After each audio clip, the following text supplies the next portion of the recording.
കൊല്ലം പുനലൂരിൽ യുവതി കല്ലടയാറ്റിൽ ചാടി മരിച്ചു. അഗ്നിരക്ഷാസേന നടത്തിയ തെരച്ചിലിൽ മൃതദേഹം കണ്ടെത്തി. മരിച്ച യുവതിയെ തിരിച്ചറിഞ്ഞിട്ടില്ല. തിരുവനന്തപുരം അരുവിക്കരയിൽ പുസ്തക പ്രകാശനവും കവിയരങ്ങും സംഘടിപ്പിച്ചു. പരിപാടിയിൽ പ്രതീഷ് അരുവിക്കരയുടെ അക്ഷരങ്ങൾ കൊണ്ട് ഹൃദയത്തിൽ തൊടുന്നവൻ എന്ന പുസ്തക പ്രകാശനം MLA AG സ്റ്റീഫൻ നിർവഹിച്ചു. മണലൂർ പഞ്ചായത്തിലെ 4-ാം വാർഡ് ADSന്റെ നേതൃത്വത്തിൽ SSLC +2 പരീക്ഷകളിൽ ഉയർന്ന മാർക്ക് നേടിയ വിദ്യാർത്ഥികളെ ആദരിച്ചു. ബ്ലോക്ക് പഞ്ചായത്ത് അംഗം CR രമേശ് ഉദ്ഘാടനം ചെയ്തു. തുള്ളൽ കലാചാര്യൻ മണലൂർ ഗോപിനാഥ് മുഖ്യാതിഥിയായി. ബ്ലോക്ക് തല മത്സരത്തിൽ നാടോടി നൃത്തത്തിന് 3-ാം സ്ഥാനം ലഭിച്ച റിനി റെജിയെ മെമന്റോ നൽകി ആദരിച്ചു.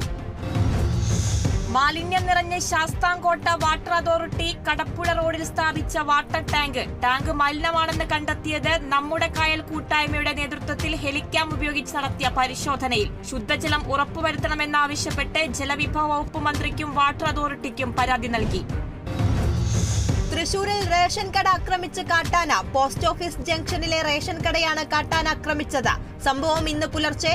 റേഷൻ കടയ്ക്ക് മുന്നിലെ ഷെഡും ഇരിപ്പിടങ്ങളും കാട്ടാന തകർത്തു.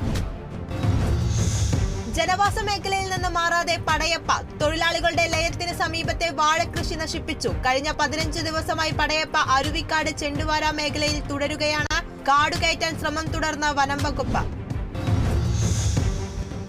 മുംബൈക്ക് ആശ്വാസമായി കനത്ത മഴയ്ക്ക് നേരിയ ശമനം. റോഡ് ഗതാഗതം പൂർണ്ണമായും. ലോക്കൽ ദീർഘദൂര ട്രെയിൻ സർവീസുകൾ ഭാഗികമായും പുനഃസ്ഥാപിച്ചു.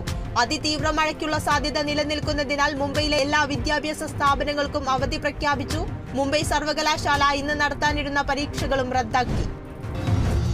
ചികിത്സാ സഹായത്തിനായി കാരുണ്യയാത്ര. ഏഴിക്കര യുവതാര സാംസ്കാരിക വേദി, Advaith travels, Anunanda travels, Saint George group എന്നിവർ ചേർന്നാണ് ചിറക്കൽ സന്തോഷിന്റെ കരൾ മാറ്റിവെക്കൽ ശസ്ത്രക്രിയയ്ക്ക് യാത്ര സംഘടിപ്പിച്ചത്. 6 ബസുകൾ ഉദ്യമത്തിൽ പങ്കാളികളായി.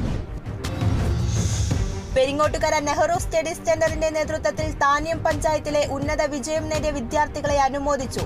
അഭിനന്ദനം 2024 എന്ന പേരിൽ നടത്തിയ പരിപാടിയിൽ വിവിധ മത്സര പരീക്ഷകളിൽ മികച്ച മാർക്ക് നേടിയ വിദ്യാർത്ഥികളെയും 100% വിജയം നേടിയ വിദ്യാലയങ്ങളെയും ആദരിച്ചു. സെന്ററിന്റെ ജീവകാരുണ്യ പ്രവർത്തനങ്ങൾക്കായി ഡോക്ടർ വിഷ്ണു നൽകിയ വീൽചെയർ പഞ്ചായത്ത് പ്രസിഡന്റ് ഏറ്റുവാങ്ങി. താങ്ങായി ഉമ്മൻചാണ്ടി കാരുണ്യ ഭവനം പദ്ധതി. എറണാകുളം കൊടുമ്പിള്ളി സ്വദേശി ശ്രീമോൾ ജിബിന് നിർമ്മിച്ചു നൽകുന്ന ഭവനത്തിന്റെ താക്കോൽ ദാനം ഹൈബി ഈഡൻ MP നിർവഹിച്ചു. കാരുണ്യ പ്രവർത്തനങ്ങൾക്കും ചികിത്സാ സഹായങ്ങൾക്കും നേതൃത്വം വഹിക്കുന്ന ഇന്ദിരാജി കാരുണ്യ ചികിത്സാ സഹായ സംഘമാണ് മുൻ മുഖ്യമന്ത്രി ഉമ്മൻചാണ്ടിയുടെ ചരമവാർഷികത്തോടനുബന്ധിച്ച് താക്കോൽ ദാനം നടത്തിയത്. കാസർകോട്ട് അവധിക്കാല വായനാ പരിപോഷണ പരിപാടിയിൽ ഏറ്റവും മികച്ച ഗ്രന്ഥാലയമായി തെരഞ്ഞെടുക്കപ്പെട്ട തെക്കേ മാണിയാട്ട് അനശ്വര ലൈബ്രറി വിജയോത്സവം സംഘടിപ്പിച്ചു. പരിപാടിയുടെ ഭാഗമായി കുട്ടികൾക്കായി വിവിധ മത്സരങ്ങളും സംഘടിപ്പിച്ചു. 61 കുട്ടികളാണ് ചലഞ്ചിൽ പങ്കെടുത്ത് വായനാക്കുറിപ്പുകൾ തയ്യാറാക്കിയത്. വിജയോത്സവം ജില്ലാ library council secretary doctor P. Prabhakaran ഉദ്ഘാടനം ചെയ്തു.